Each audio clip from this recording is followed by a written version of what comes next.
problems Theresa May's got. Well, what is she doing there? Anyway, Davos was described to me as finding the worst restaurant you know, going to it on a snowy evening and sitting listening to a man talking about Bitcoin in a Peter Ustinov voice.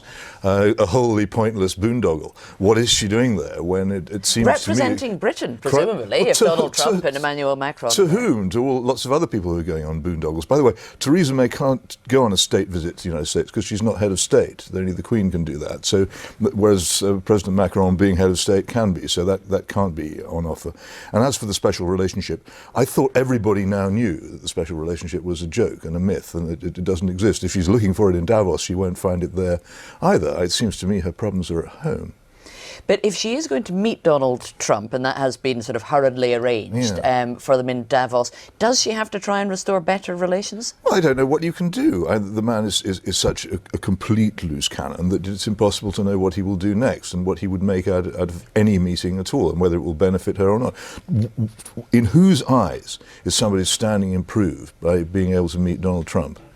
Not mine, for a start, and I can't be alone. So it's the baffling thing that happens to politicians who fail at home, is they try to prance around on international stages looking more important than they are. And it doesn't seem to me to be a wise thing to do when you have, it seems to me, yet another, how shall I put this, possible putsch against her being planned. Now, the former Prime Minister David Cameron is also in Davos, and he has been overheard by the television cameras talking about Brexit. Let's have a listen to what he had to say. See you again, very nice. Good, actually. I'm busy doing the book, and I'm doing this fun with China, which is interesting. Everyone is talking about Brexit. Yes, well, I know. It's frustrating. It's, as I keep saying, it's a mistake, not a disaster.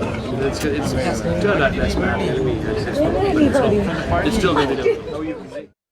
A mistake, not a disaster, is what David Cameron described Brexit as there. Of course, you were on the other side of the EU referendum for him, but are you surprised to hear him saying that? Well, no, but then he didn't really understand what he was doing. And also, it's a bit of a Mandy Rice Davis, isn't it? He would say that, wouldn't he? Before the vote, he would have said it was a disaster. Now, it's happened, and he is quite rightly viewed by many people as responsible for it. He has to say it's a mistake. And a mistake not made by him, of course, but by the British people for voting to leave in the referendum which he himself called. And you voted to leave. Are you? I didn't vote. You didn't vote? No part in the referendum. I didn't want a referendum. I hate referenda. I think they do terrible damage to the But you wanted Britain to leave the EU? I want Britain to be independent, but not this way. And I think... Because what do you make of how negotiations are going so far? I think negotiations... I was a labour and industrial correspondent for many years in the 70s and 80s, and all negotiations end at the last minute. And it would be foolish to imagine that just because things seem to be going badly now and look difficult now that they won't reach a conclusion, because they will reach a conclusion when the last minute comes. The only question is what form the compromise will take. And you would like Britain to stay close to the single market, possibly in the European Economic Area? I think the Norway option is the best one for us, and I think it would satisfy several things. First of all, it would avoid the terrible consequences of becoming a third country if we left, which would be really, really difficult. These aren't tariffs; these are the huge bureaucracies at frontiers that you face if you become a third country trading with the European Union. And it would also, actually, because of the little known but important Liechtenstein option, give us a chance to control our borders as well.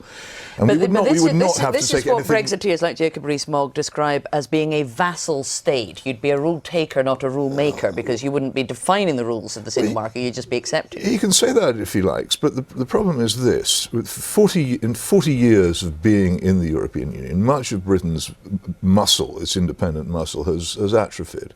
And we really aren't in a very strong position to march out into total independence and sovereignty at the moment. And if we try to do so, I think we might stumble. It's perfectly sensible for a politician who's making a name by being a militant on this issue to speak like this. But the trouble is there will have to be a compromise. And those of us who take the future of the country seriously, or even try to take the future of the country seriously, must wonder what sort of compromise that can be, which would suit both sides. This wasn't a huge, overwhelming vote to leave. It's a narrow one. And therefore we have to accept that there will be a compromise when it comes, which isn't exactly what anybody wants. We will make America great again.